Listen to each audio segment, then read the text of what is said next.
We're taught from birth that girls are made of sugar and spice and all things nice. Society paints women as the nurturing, gentle sex, the mothers, the caregivers, the moral compass. This idea is everywhere. It's in our stories, our laws, and our most basic assumptions about the world. But what happens when that picture shatters? We know for a fact that women are capable of the ultimate act of violence. They can be just as cold, calculated, and brutal as any man. We've all seen the headlines and followed the trials, horrified and fascinated by the stories of women who kill. So this brings us to a really uncomfortable question. If we can accept that women are capable of breaking the ultimate taboo of taking a life, why do we find it so incredibly hard to believe they're capable of a profound act of deception, like lying about rape? Why does our ability to see women as complex, and sometimes criminal, human beings just stop when it comes to this one specific accusation? Today, we're going to confront this shocking double standard. We'll explore the dark and documented history of female criminality to show that the pedestal of innocence is a myth. We'll look at the psychological and social forces that push us to see women as perpetual victims, incapable of manipulation. And we will face the devastating, life-destroying consequences of a lie that our society is reluctant to admit can even exist. This is a conversation about an uncomfortable truth, and it's a conversation we need to have. The idea that women are inherently non-violent isn't just a quaint, outdated notion. It's a dangerous fantasy. It's a fantasy that gets dismantled every time a case of a female killer shocks the public. And these aren't just anomalies. They are stark reminders that the capacity for extreme violence isn't tied to gender. Yes, men commit the vast majority of crimes, but that statistical fact has created a huge cultural blind spot. Let's talk about the women who prove this point, not as exceptions, but as examples of a reality we try to ignore. Take Joanna Dennehy. In 2013, she went on a 10-day killing spree across Cambridgeshire, murdering 3 men she knew. Her story horrified the nation. She wasn't a black widow poisoning husbands for insurance money. She engaged in brutal, close-contact violence, stabbing her victims with a chilling lack of remorse, later telling a psychiatrist she killed for fun. Dennehy's own life was chaotic, which some use to explain her actions. But to explain isn't to excuse. The grim reality is she planned and executed multiple murders, directly refuting the sugar and spice stereotype.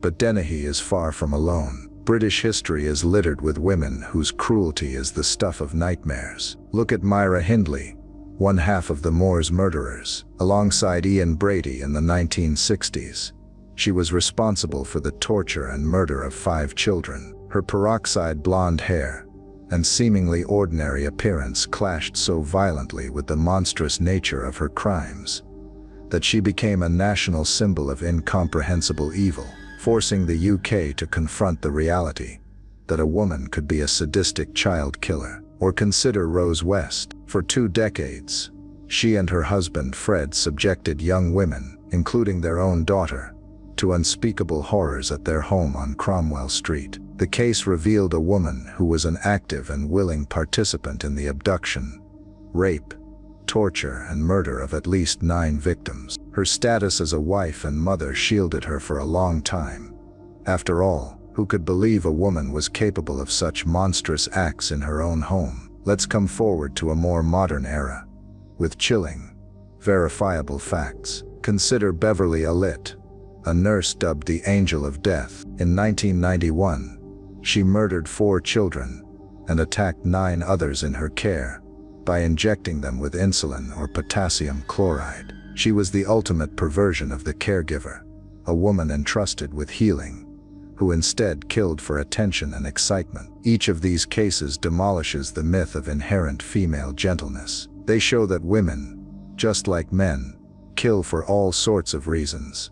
For money, for pleasure, for power, out of rage, or from a place of deep psychological disturbance. The existence of these women isn't up for debate. It's a documented criminal fact. As a society, we've reluctantly come to accept this. We prosecute them, imprison them, and analyze them in true crime documentaries. We acknowledge that the stereotype of the harmless woman has its limits. So the critical question remains: if we can accept all of this, why does our logic fail when it comes to the transgression of a lie? Why do we draw a line and declare that while a woman can commit murder, she simply would not lie about being raped? It's a staggering cognitive dissonance. We accept the female murderer, but reject the female liar. This isn't logic. It's a bias born from a deeply flawed set of gendered expectations.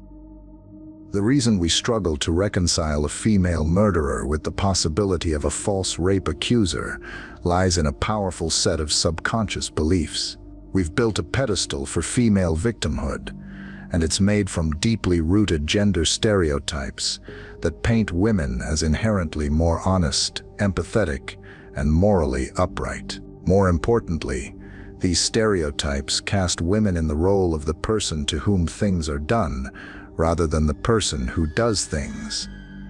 This isn't just a folk belief, it's a mental shortcut.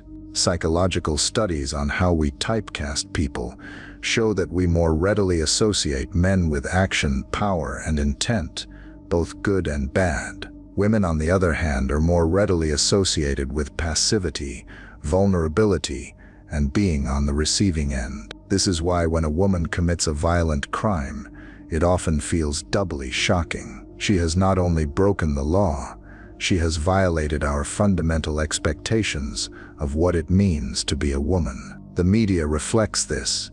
Female offenders are often portrayed as more monstrous than their male counterparts because their actions feel so unnatural. This same bias works in reverse for accusations of sexual assault. Rape is the ultimate violation. The victim is, by definition, on the receiving end of extreme harm.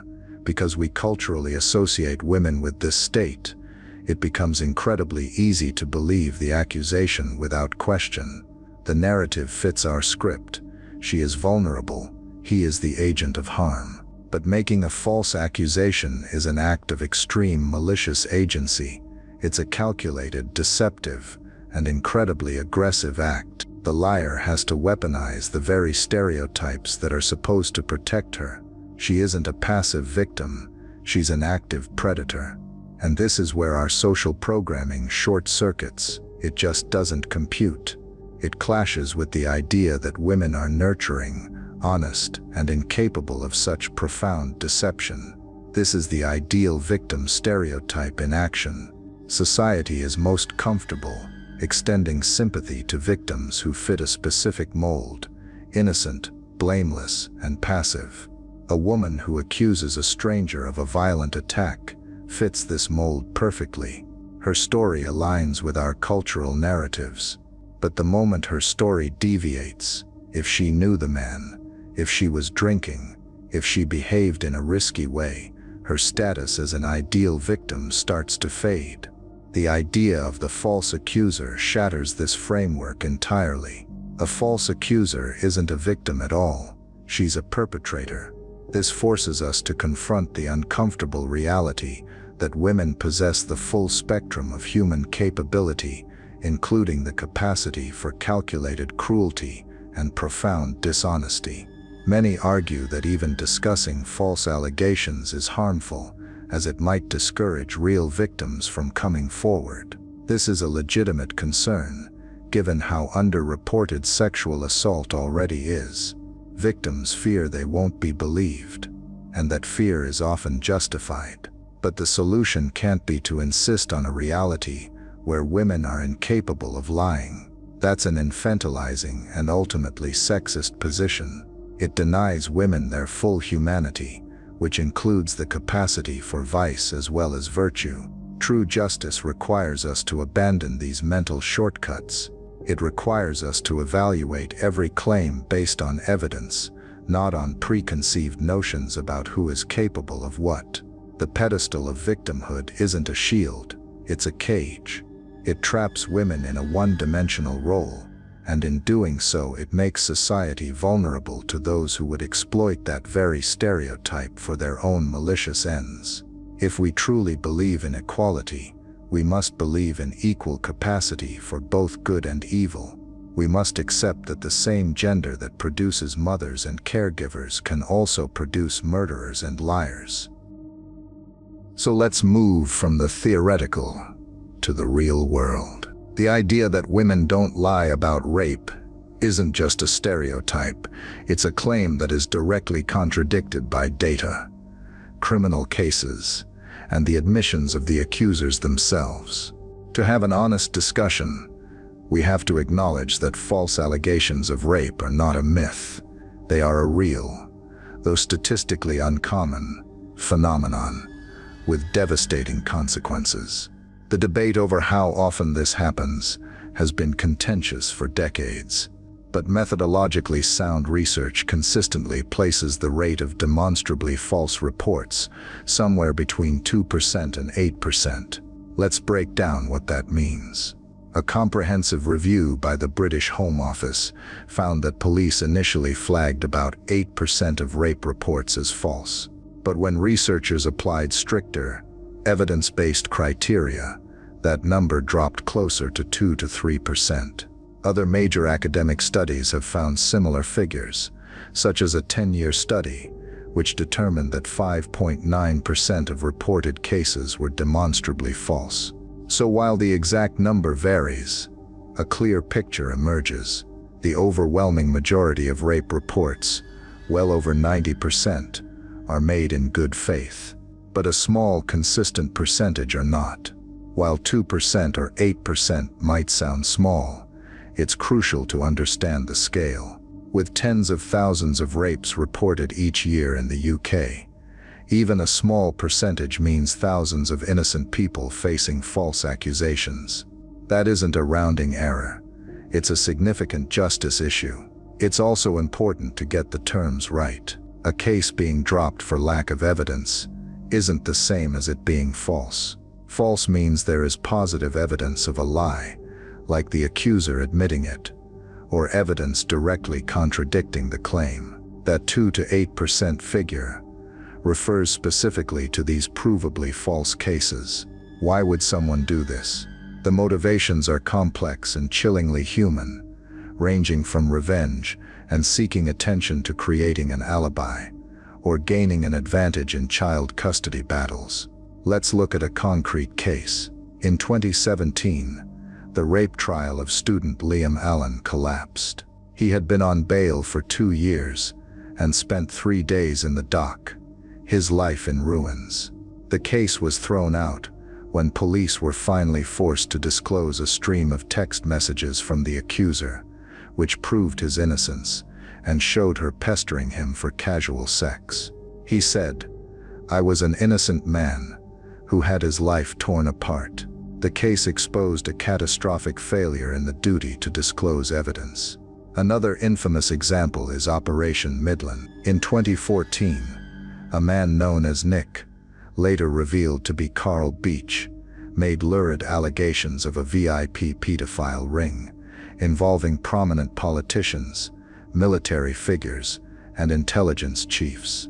The Metropolitan Police pursued the case aggressively, raiding the homes of elderly, distinguished public figures, all fueled by a media firestorm. It was only after months that Beach's story completely fell apart. He was declared a fantasist, and the Met Commissioner admitted it was a tragic rush to accuse. Beach was later jailed for perverting the course of justice. This case is a monumental warning about the power of a single lie when amplified by media and a biased system. Then there's the 2023 case of Eleanor Williams, who posted on Facebook claiming she was the victim of an Asian grooming gang. Her story went viral, causing huge community tensions, but an investigation soon discovered her entire account was a fabrication, backed up by self-inflicted injuries. She was jailed for perverting the course of justice. Once again, the narrative was so compelling and so perfectly aligned with stereotypes that it was believed without basic fact-checking. These are not just isolated anecdotes. They are high-profile examples of a very real phenomenon. To ignore them is to deny justice to the men whose lives are destroyed by these lies. Acknowledging that false allegations exist doesn't mean we should disbelieve all victims. That's a false choice. It means we must approach every case with the same standard, a commitment to due process, and a rigorous search for the truth. When a false allegation is made, it detonates like a bomb in the life of the accused. The damage isn't temporary, it's a permanent, life-altering catastrophe that continues long after the legal system has cleared their name. The moment an accusation goes public, the presumption of innocence evaporates. In the court of public opinion, the charge is the verdict. The accused is immediately branded a monster. Friends disappear, family may doubt them. The digital world becomes a torrent of hatred. Liam Allen, the student falsely accused of rape, described it perfectly. It's the psychological effect of being accused of something you haven't done. You're just in a constant state of panic. His identity was stolen and replaced with the label rapist. That's a social and psychological wound that never fully heals.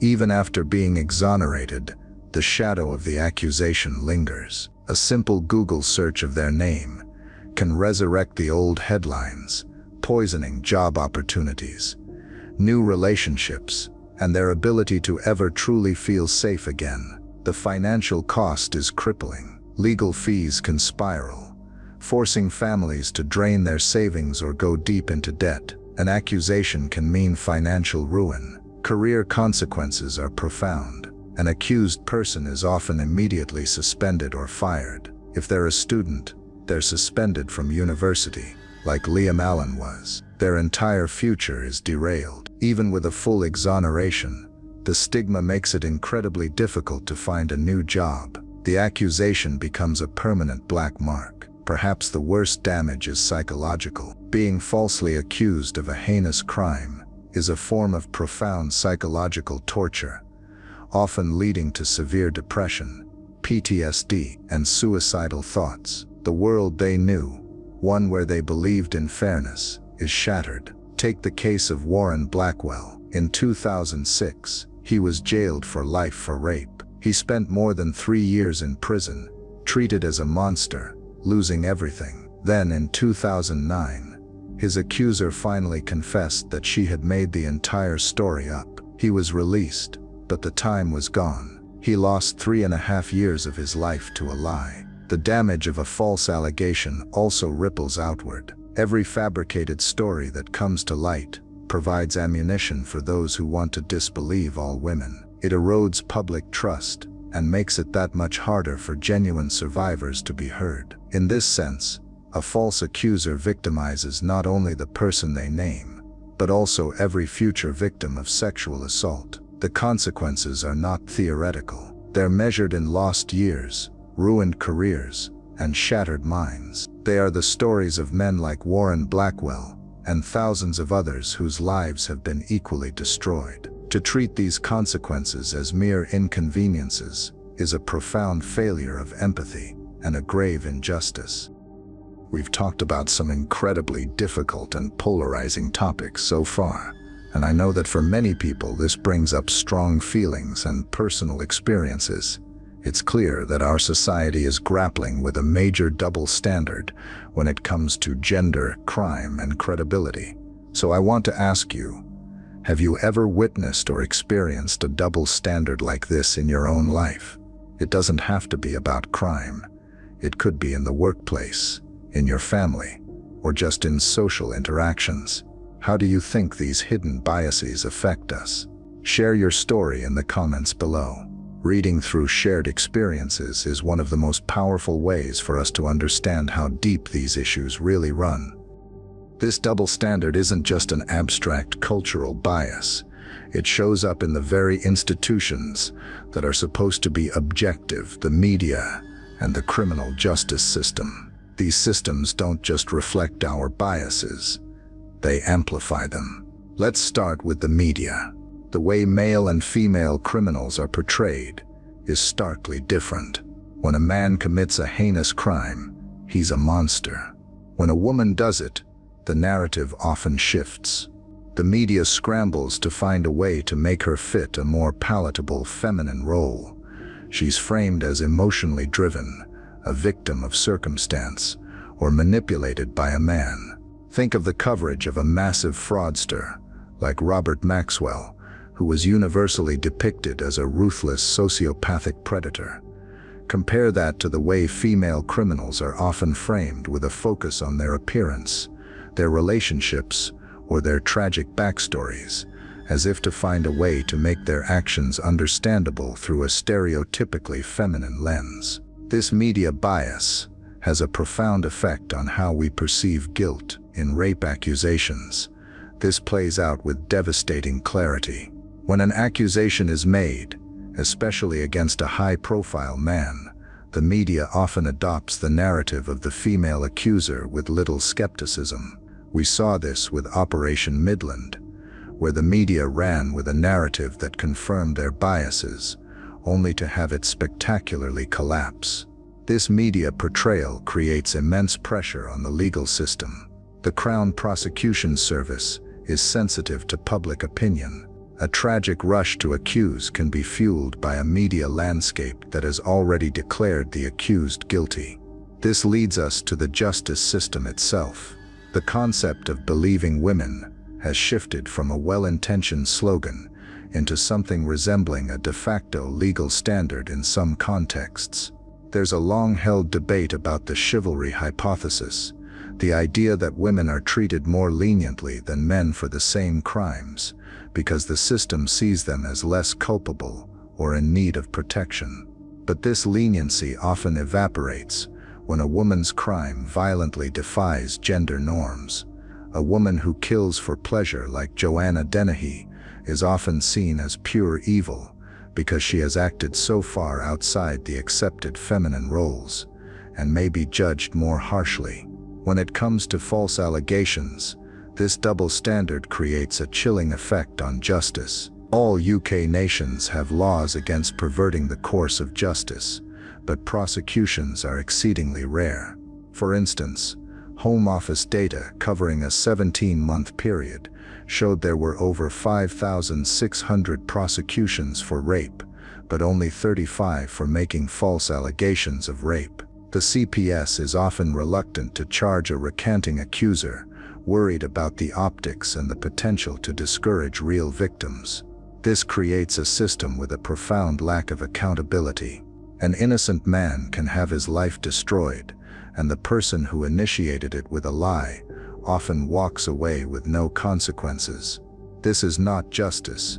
It sends a dangerous message that making a false accusation isn't a serious crime. By allowing this double standard to persist, we create a system that is not only unjust to the falsely accused, but that also ultimately undermines its own credibility, making the path to justice for real survivors even harder.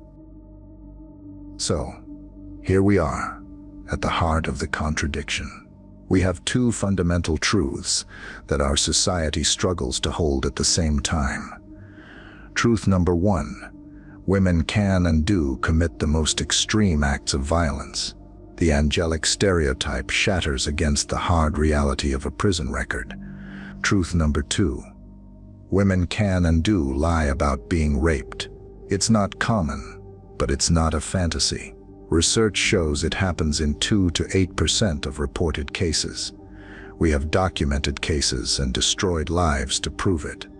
So why can we accept the first truth, but not the second? The answer is that these two realities challenge the same comfortable lie, the stereotype of woman as inherently good, nurturing, and pure.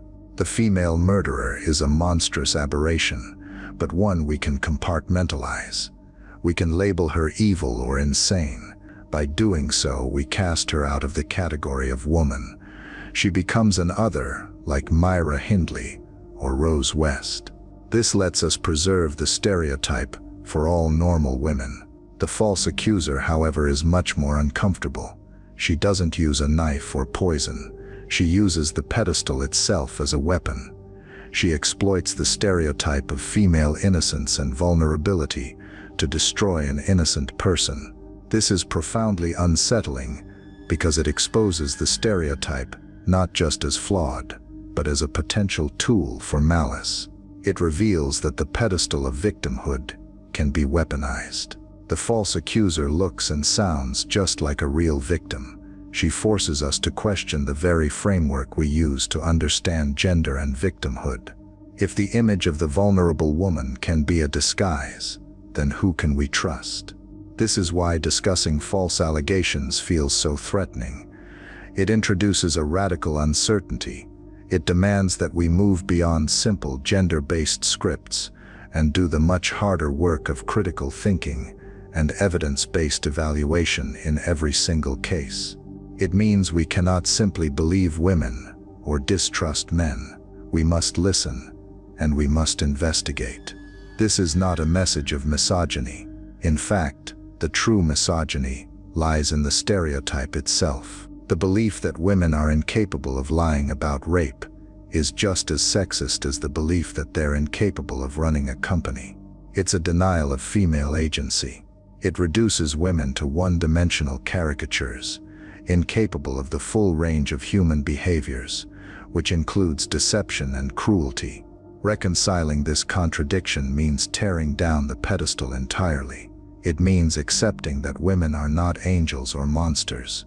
They are human beings, complex, multifaceted, and complete, capable of breathtaking love and chilling cruelty, capable of telling life-saving truths and life-destroying lies. Acknowledging that women can murder doesn't make us fear all women, and acknowledging that women can lie about rape shouldn't make us disbelieve all victims. It should make us wiser, more discerning, and more committed to a system of justice that is truly blind to gender, blind to stereotypes, and focused only on the facts. We started with a simple, provocative question. If women can murder, why can't they lie about rape?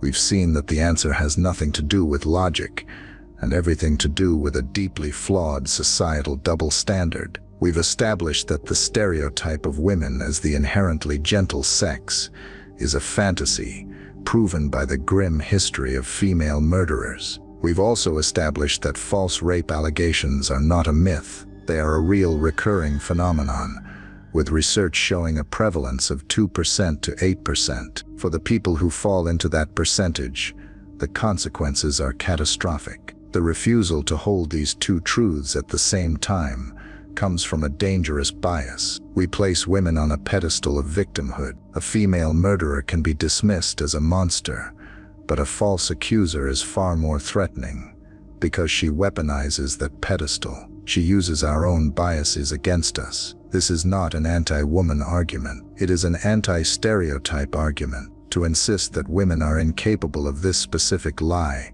is to deny them their full humanity. It traps them in a one-dimensional role that is not only infantilizing, but that ultimately harms real survivors by creating a system where one high-profile lie can cast doubt on all legitimate claims. The path to true justice isn't paved with comfortable fictions. It demands that we dismantle these lazy gender-based scripts and commit to finding the truth on a case-by-case basis. It means creating a culture where genuine victims are supported and where the process is robust enough to protect the innocent. We must have the courage to see people as individuals, not as representatives of their gender. We must extend the presumption of innocence to everyone, regardless of the accusation. If we want a justice system worthy of the name, it must be strong enough to operate in the world as it is, not as we wish it would be. It must be a system that can prosecute a murderer,